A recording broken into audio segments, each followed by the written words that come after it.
नमस्कार साथियों, हमारा हिंदी में क्या चल रहा था? विशेषण।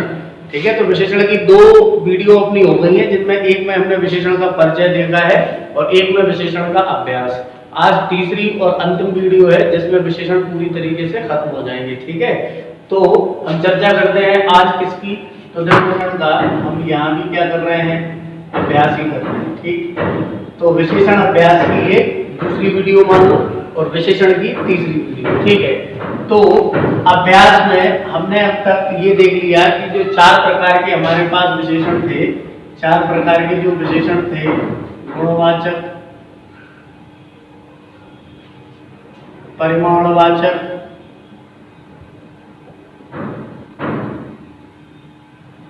परिमाणवाचक अपने पास विशेषण था, संख्यावाचक और सार्वनामिक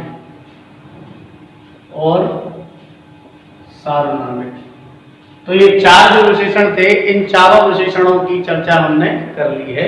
ठीक है, यहाँ पर हमने ये देखा है कि जो विशेषण होते हैं वो विशेषण क्या करते हैं? संज्ञा या सर्वनाम की क्या बताते हैं? विशेषता बताते हैं। यहाँ हमने ये देखा कि संज्ञा, ठीक है, या सर्वनाम की क्या बताएंगे? ये विशेषता बताएंगे। ठीक है, एक तो ये बात हमने देख ली कि विशेषता बताते हैं।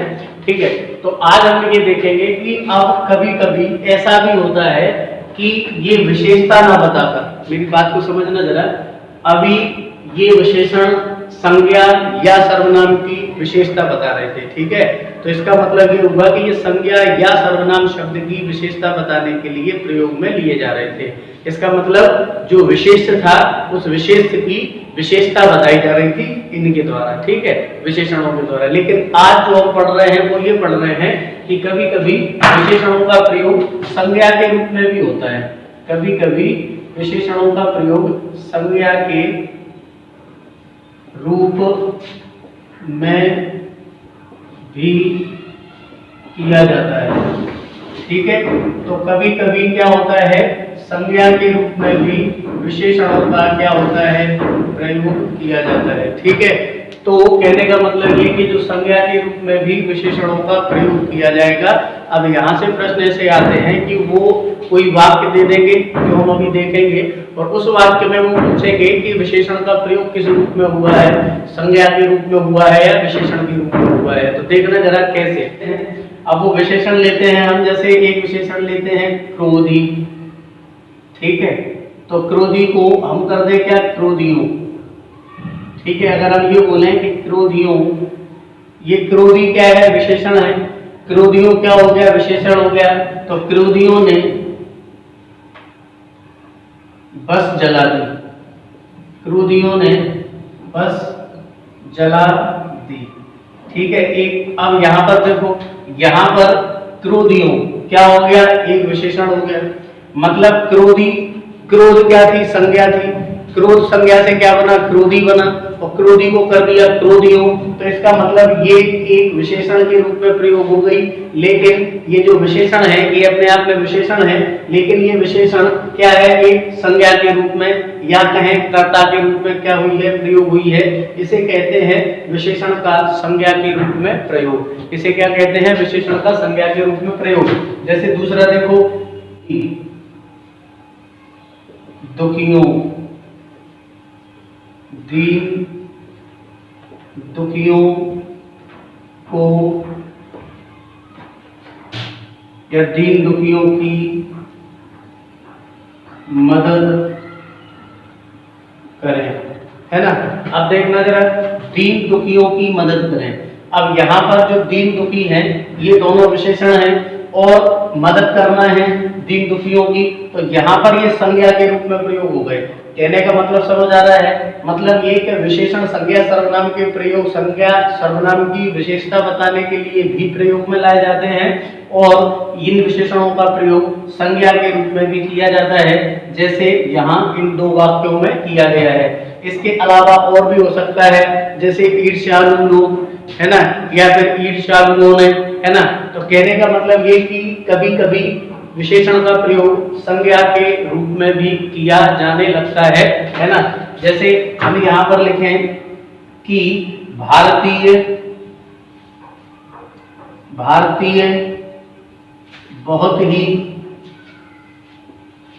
ही क्या होते हैं, तो भावुक होते हैं। हालांकि अब नहीं बचे, लेकिन फिर भी थोड़ी सी भावुकता बची है। तो यहाँ पर जो भारतीय है ये क्या है, भारत क्या है, एक संज्ञा है। भारत संज्ञा से क्या बनाया, भारतीय। तो वैसे ही अगर हम बोले कि पंजाबी नृत्य संसार भर में क्या है, प्रसिद्ध है।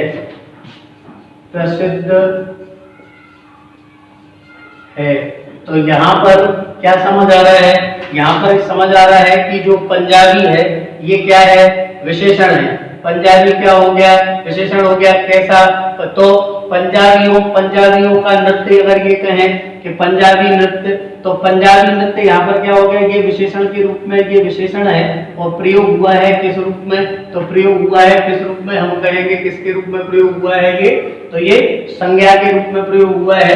तो इस तरीके से कभी कभी विशेषणों का संज्ञा के रूप में भी क्या किया जाता है, प्रयोग किया जाता है। ये बात आपको याद रखना है, ठीक है।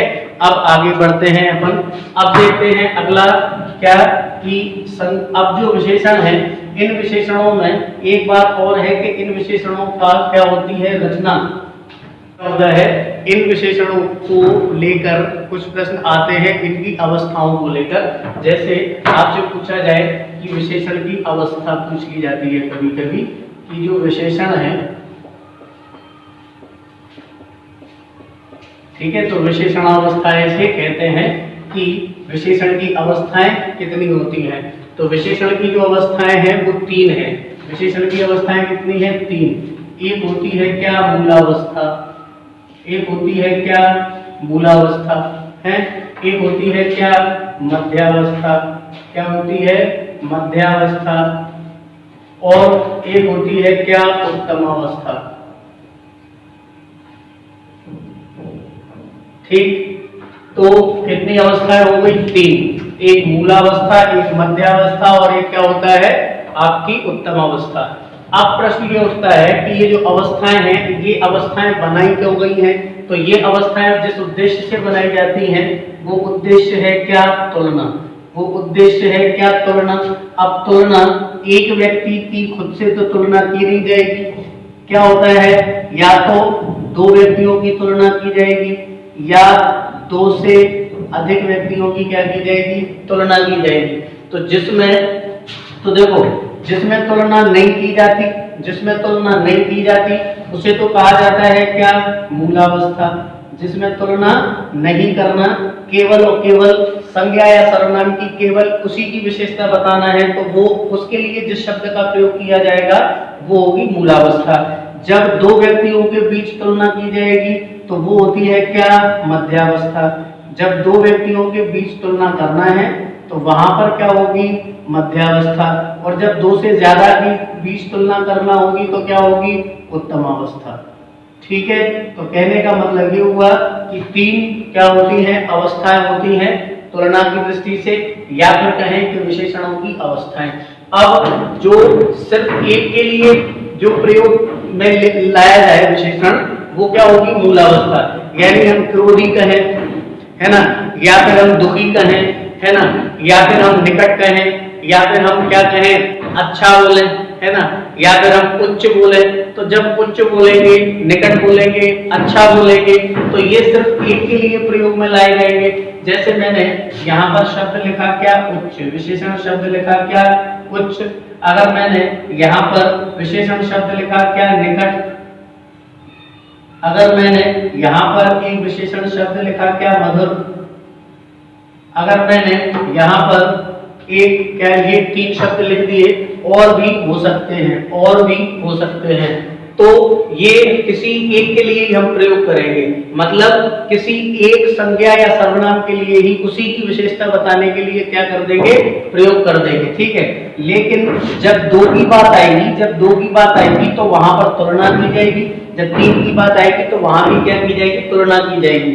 अब इसमें आपको एक बात याद रखना है, अगर हिंदी के शब्दों में, अगर हिंदी में तुलना की जाए, किनके बीच, दो के बीच, यानी हिंदी में अगर हमें बनाना हो क्या, मध्यावस्था, तो प्रयोग करते हैं क्या, उससे ये शब्द प्रयोग करेंगे, या उसकी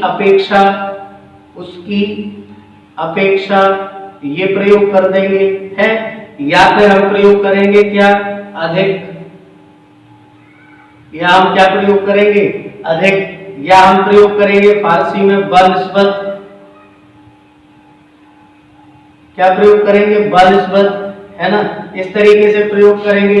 मतलब ये अगर हिंदी में अगर हम दो के बीच तुलना कर रहे हैं तो हिंदी की ये क्या हो जाएंगे, एक शब्दों के साथ अगर हम हिंदी वाले शब्दों में बनाएंगे अगर अवस्थाओं की मध्यावस्था, तो ये हो जाएगी क्या, मध्यावस्था, ये क्या हो जाएगी, मध्यावस्था। मतलब जब हम हिंदी शब्दों में दो संज्ञा शब्दों के या दो विशेष्य के बीच क्या करेंगे, तुलना करेंगे, तो हम लगाएंगे ऐसे शब्द। और जब हिंदी में अगर हम बनाना चाहें क्या, उत्तमावस्था, तो प्रयोग में लाया जाता है सबसे, ये प्रायः सबसे, ऐसा प्रयोग में लाया जाता है, सबसे ज्यादा, सबसे अधिक, है ना। इस तरीके से क्या बनाते हैं हम, हिंदी में क्या बनाते हैं, उत्तमावस्था बनाते हैं। तो हिंदी में जब हम उत्तमावस्था बनाएंगे तो इस तरीके से बनाएंगे, ठीक, हिंदी में जब उत्तमावस्था बनाएंगे तो इस तरीके से बनाएंगे। लेकिन अगर यही बात संस्कृत में चली जाती है, अगर यहीं पर अगर हम संस्कृत में चले जाएं तो संस्कृत में यानी तत्सम शब्दों में, तो तत्सम शब्दों में क्या होता है, जब मध्यमावस्था बनाते हैं तब प्रयोग किया जाता है किसका, तर का, और इधर प्रयोग किया जाता है किसका, तम का। और ये कौन से शब्दों के साथ है, तो हम कहेंगे ये तत्सम शब्दों के साथ है। ये बात आपको याद रखना है। मतलब हिंदी में जैसे ये उच्च है, अब उच्च को हम ये नहीं कहेंगे उसकी अपेक्षा वो उच्च है, इसको हम ये कह सकते हैं कि ये क्या है, उच्चतर, और इधर बना देंगे क्या, उच्चतम, इधर क्या बना देंगे, उच्चतम, है ना। वैसे ही निकट है तो निकट का क्या बना देंगे, निकट तर, या इधर जब पूछेंगे तो क्या बना देंगे, निकट तम। वैसे ही अगर मधुर की बात करेंगे तो क्या हो जाएगा, मधुर तर, या इधर क्या हो जाएगा, मधुर तम। बात समझ आ रही है। मतलब इस तरीके से हम तत्सम शब्दों में तो तर और तम लगा देते हैं। लेकिन ये तो बात तय है कि अगर सभी तत्सम शब्दों में तर और तम लगाकर हम क्या कर लेते हैं, मध्यम अवस्था और क्या, उत्तम अवस्था बना लेते हैं। लेकिन कभी कभी तद्भव या हिंदी शब्दों में भी क्या कर लिया जाता है, तर शब्द का प्रयोग कर लिया जाता है। मतलब लेकिन प्रायः याद रखना है कि प्रायः तो इनमें यही शब्द प्रयोग में लाए जाएंगे। लेकिन अगर हम हिंदी में भी चाहें, अगर हम मध्यम अवस्था बनाना या उत्तम अवस्था बनाना, तब उत्तम अवस्था में हम हिंदी शब्दों में भी कभी कभी तम का प्रयोग कर देते हैं। ये बात आपको याद रखना है, ठीक है। तो इस तरीके से हम क्या बनाते हैं, अवस्थाएं बनाते हैं। तो ये तो हमने तर और तम वाले देख लिए। अब अगर हम हिंदी वाले देखें, अच्छा है ना, अगर मैं कहूं कि मोहन सुंदर है तो मैं बोलूंगा कि मोहन सुंदर है। एक वाक्य तो अपन ने ये बोल दिया कि मोहन सुंदर है, ठीक है, एक वाक्य हमने बोला कि मोहन सुंदर है। अब देखो इसमें क्या हो रहा है, इसमें ये किसी एक के लिए क्या हो रहा है, प्रयोग हुआ है ये वाला विशेषण। अगर हम ये यहीं पर मैं इसको ऐसा लिख देता कि मोहन सोहन से क्या है, सुंदर है। अब यही विशेषण कितने लोगों के लिए आ गया, दो लोगों के लिए आ गया। अगर मैं ये कहूं कि मोहन सबसे सुंदर है, तो यहां पर अब क्या हो गया, जैसे ही सबसे सुंदर की बात आई तो ये 2 से ज्यादा हो गए, और यहाँ पर एक अद्वितीय की बात जैसी आ जाती है कि इससे अच्छा और कोई नहीं है। तो यहाँ पर सुंदरतर, सुंदरतम, या फिर हमने क्या बोल दिया, सबसे बात एक ही है, लेकिन यहाँ पर हमने क्या लगा दिया है, यहाँ पे लगा दिया क्या, सोहन से, या फिर मैं यहाँ कह सकता था सोहन की अपेक्षा, या कह सकता था सोहन के बनस्पत, या कह सकता था क्या, सोहन से, है ना, या सोहन की अपेक्षा। तो यहाँ पर मैं सोहन की अपेक्षा भी कह सकता था, सोहन के बनस्पत भी कह सकता था, सोहन से भी कह दिया, और सोहन से मतलब सोहन की अपेक्षा भी कह दिया। तो ये आपका क्या हो गया, 2 लोगों के बीच तुलना हो गई, और इधर 2 से ज्यादा के बीच तुलना हो गई। तो हिंदी में जब हम बनाएंगे तो इनका प्रयोग कर लेते हैं किसमें, मध्यम अवस्था में, और जब हम हिंदी में बनाते हैं क्या, उत्तम अवस्था, तो हम इसका भी प्रयोग कर लेते हैं सबसे सुंदर। वही अगर अच्छा होता तो हम कहते हैं कि भाई मोहन सोहन से अच्छा है, या मोहन सोहन की अपेक्षा अच्छा है, या मोहन सोहन के बनस्पत अच्छा है, या मोहन सबसे अच्छा है। ठीक है, तो अच्छा शब्द आ जाता। अच्छा भी क्या था, विशेषण था। तो कहने का मतलब ये कि हिंदी में जब हम मध्यावस्था, उत्तम अवस्था और क्या बनाते हैं, मूलावस्था बनाते हैं, तो उसमें आपको याद रखना है कि मूलावस्था में विशेषण सिर्फ एक के लिए प्रयोग किया जाएगा, मध्यावस्था में 2 के लिए प्रयोग किया जाएगा, और जो 2 से अधिक होंगे उनमें क्या किया जाएगा, प्रयोग किया जाएगा उत्तम अवस्था का। तो ये तो कुछ ऐसे हो गए जो हमने क्या कर लिए, प्रत्यय जैसे लगा के तरोत्तम और किसी में इस तरीके के शब्दों को लगा के हमने इनको बना लिया। लेकिन कुछ ऐसे भी होते हैं जो इनको लगाने से नहीं बनते। जैसे उत्कृष्ट अगर कहा जाए तो इनको डिग्री कहा जाता है। डिग्री का मतलब ये कि कितना ये प्रभाव रखते हैं। तो ये जब प्रयोग किया जाएगा तो ये एक मिला जुला प्रभाव रखेगा, और ये शब्द प्रभाव रखेगा कैसा, कि इसके जैसा कोई और नहीं है। ठीक है, तो ये बात समझ आ गई। तो ये होती है क्या, विशेषणों की अवस्था। तो अब हम आगे बढ़ते हैं। अब देखो, अब है क्या, विशेषणों की रचना, कि विशेषणों की रचना कैसे कैसे होती है। मतलब ये कि विशेषण किस तरीके से बनाए जाते हैं। तो देखो, विशेषणों की जो रचना या निर्माण होता है वो संज्ञा से भी होता है। ठीक है, विशेषणों का निर्माण क्रिया से भी होता है, विशेषणों का निर्माण सर्वनाम से भी होता है,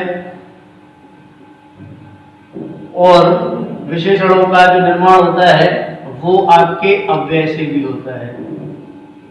ठीक है, तो यहां से क्या होता है, विशेषणों की रचना की जाती है। ठीक है, तो देखो जरा कैसे। संज्ञा की अगर बात करें तो देखो ये है क्या, संज्ञा। अब संज्ञा शब्द अगर हम यहां पर लिखें, है ना, संज्ञा शब्द अगर हम यहां पर लिखें क्या, दिन, तो संज्ञा शब्द है दिन। ठीक है, हम अगर यहां पर शब्द लिखें क्या, दुख, तो ये भी क्या है, एक संज्ञा है। अगर हम यहां पर शब्द लिखें क्या, ईर्ष्या, तो ये भी क्या है, एक संज्ञा शब्द है। अगर हम यहां पर लिखें क्या, पंजाब, क्या है, एक संज्ञा शब्द है। अगर हम यहां पर लिखें क्या, प्रेम, तो ये भी क्या है, संज्ञा शब्द है। ऐसे कई संज्ञा शब्द हो सकते हैं। अब दिन से अगर हम बना देंगे, एक प्रत्यय लगा देंगे, तो क्या बन जाएगा, दैनिक। क्या बन जाएगा, दैनिक। तो दैनिक क्या हो जाएगा, विशेषण हो जाएगा। जैसे ही दुख था, ई प्रत्यय लगा देंगे तो क्या बन जाएगा, दुखी। जैसे ही ईर्ष्या है, ईर्ष्या के साथ आलू लगा देंगे तो कैसा हो जाएगा, ईर्ष्यालु। प्रेम के साथ ई प्रत्यय लगा देंगे, क्या हो जाएगा, प्रेमी। पंजाब के साथ ई प्रत्यय लगा देंगे, क्या हो जाएगा, पंजाबी। इतिहास के साथ एक प्रत्यय लगा देंगे, क्या हो जाएगा, ऐतिहासिक। भूत के साथ एक प्रत्यय लगा देंगे, क्या हो जाएगा, भौतिक। लोक के साथ एक प्रत्यय लगा देंगे, क्या हो जाएगा, लौकिक। तो कहने का मतलब ये कि संज्ञा से भी विशेषण बनते हैं। अब यहाँ से प्रश्न ऐसे आते हैं, अगर वो बोले दुखी एक विशेषण है जिसका निर्माण कौन सी संज्ञा से हुआ है, तो जैसे हम यहाँ पर दिल देखें, दुख देखें, ईर्ष्या देखें, पंजाब देखें, प्रेम देखें, तो हमें पता है कि इनमें कुछ संज्ञाएं हमारे पास भाववाचक है, मैं नहीं बताऊंगा, आप ही देख लेना। कुछ संज्ञाएं यहाँ पर हमें भाववाचक दिख रही हैं अधिकतर, और कुछ संज्ञा हमें यहाँ पर क्या दिखी है, व्यक्तिवाचक दिखी है, और कोई हमें जातिवाचक संज्ञा यहाँ पर देखने को मिली है। तो आपसे ये पूछा जा सकता है कि प्रेमी क्या है, प्रेमी एक विशेषण है जो बना है कौन सी संज्ञा से, तो आप कहोगे भाववाचक संज्ञा से, है ना। जैसे अगर पूछा जाए पंजाबी, तो पंजाबी काय से बना है, तो देखो हमें पता है कि पंजाब प्रांत का नाम है, इसीलिए हम इसको क्या कह रहे हैं, पंजाब कह रहे हैं, तो वहां से पंजाबी बन गया। भारत जो देश है, देश से देशीय हो जाएगा, तो देशीय जो शब्द है वो पूछे भाई देशीय क्या है, तो देशीय एक विशेषण है जो देश यानी जातिवाचक संज्ञा से क्या हुआ है, निर्माण हुआ है। तो इस तरीके से यहाँ से प्रश्न आपसे पूछे जा सकते हैं। अब बात आती है किसकी, क्रिया की, तो क्रिया हम आगे पढ़ लेंगे डिटेल में क्या है, लेकिन इतना तो आपको पता ही है कि ना प्रत्यय लगता है तो क्रिया का सामान्य रूप होता है। जैसे अगर मैंने यहाँ पर शब्द लिखा लड़ना, अगर मैंने यहाँ पर शब्द लिखा क्या, झगड़ना, अगर मैंने यहाँ पर शब्द लिखा क्या, तैरना, और भी क्रिया शब्द हो सकते हैं, तो लड़ना से बन जाएगा लड़ाकू, झगड़ना से बन जाएगा झगड़ालू, तैरना से बन जाएगा कैसा, तैराक, है ना। तो ऐसे कई शब्द हैं जो क्रिया से क्या बनाए जा सकते हैं, विशेषण बनाए जा सकते हैं। पढ़ना से पढ़ाकू, पढ़ना से पढ़ाकू, तो इस तरीके से, है ना, तो इस तरीके से आपके क्या हो जाएंगे, आपके क्रिया से विशेषण बन जाते हैं। सर्वनाम से पूछा जाए, सर्वनाम से, जैसे सर्वनाम में क्या है, जैसे मैं सर्वनाम है, ठीक है, वह सर्वनाम है, ठीक है, वे, और क्या नाम से, कौन सर्वनाम है। तो ऐसे क्या है, और भी सर्वनाम है, 11 शब्द है अपने पास सर्वनाम के। तो यहाँ पर मैं का क्या बन जाएगा, मेरे जैसा, क्या बन जाएगा, मुझसा, वैसे क्या बन जाएगा, उसके जैसा, है ना, उससा, ठीक है, और कौन का क्या बन जाएगा, कैसा। तो इस तरीके से सर्वनाम से भी क्या बनते हैं, विशेषण बनते हैं। अव्यय से क्या बन जाएगा, अव्यय यानी ऊपर से ऊपरी बन जाएगा, नीचे से क्या नाम से, जो आपका जो ऊपरी है, जैसे आपका भीतर, तो क्या बन जाएगा, भीतरी, है ना, क्या बन जाएगा, भीतरी। सतह से क्या बन जाएगा, सतही, जैसे यहाँ पर लिखे सतह, तो सतह से क्या बन जाएगा, सतही, क्या बन जाएगा, सतही। जैसे ऊपर से क्या बन जाएगा, ऊपरी, है ना। तो इस तरीके से आपके क्या बन जाते हैं, विशेषण बन जाते हैं। अगर ये पूछा जाए कि विशेषण कितने शब्दों से मिलकर बनते हैं, तो 4 या कितने प्रकार से बनते हैं, तो 4 प्रकार से विशेषणों का निर्माण किया जा सकता है, संज्ञा से, सर्वनाम से, क्रिया से और अव्ययों से, ठीक है। तो ये आपके विशेषण हो गए। अब आपका विशेषण वाला टॉपिक कंप्लीट हो गया। क्वेश्चंस यही कहीं से आते हैं, सारे क्वेश्चंस को मैंने, आप अगर इसको सारी वीडियोस को तीनों को अगर कंटिन्यू देखोगे तो एक पूरे सीक्वेंस में, तो आपको विशेषण के सारे कॉन्सेप्ट क्लियर हो जाएंगे, ठीक है। लेकिन शर्त यही है कि आपको रिदम में देखना होगा कि आप पहले पहली वीडियो देखें, फिर दूसरी, फिर तीसरी, तो इस तरीके से आपके विशेषण के सारे कॉन्सेप्ट, सारे डाउट आपके क्लियर हो जाएंगे। अब हमने इसमें सारी चर्चा कर ली है, ठीक है। पहले परिचय देख लिया, फिर अभ्यास कर लिया, फिर हमने ये और देख लिया कि विशेषण किस तरीके से क्या होते हैं, संज्ञा के रूप में भी प्रयोग किए जाते हैं, और विशेषणों की रचना क्या है और विशेषणों की अवस्थाएं क्या है। अब हम हिंदी के एक नए क्या नाम से विकारी शब्द, जिसको हमारा बचा है क्या, क्रिया, क्रिया के साथ मिलेंगे।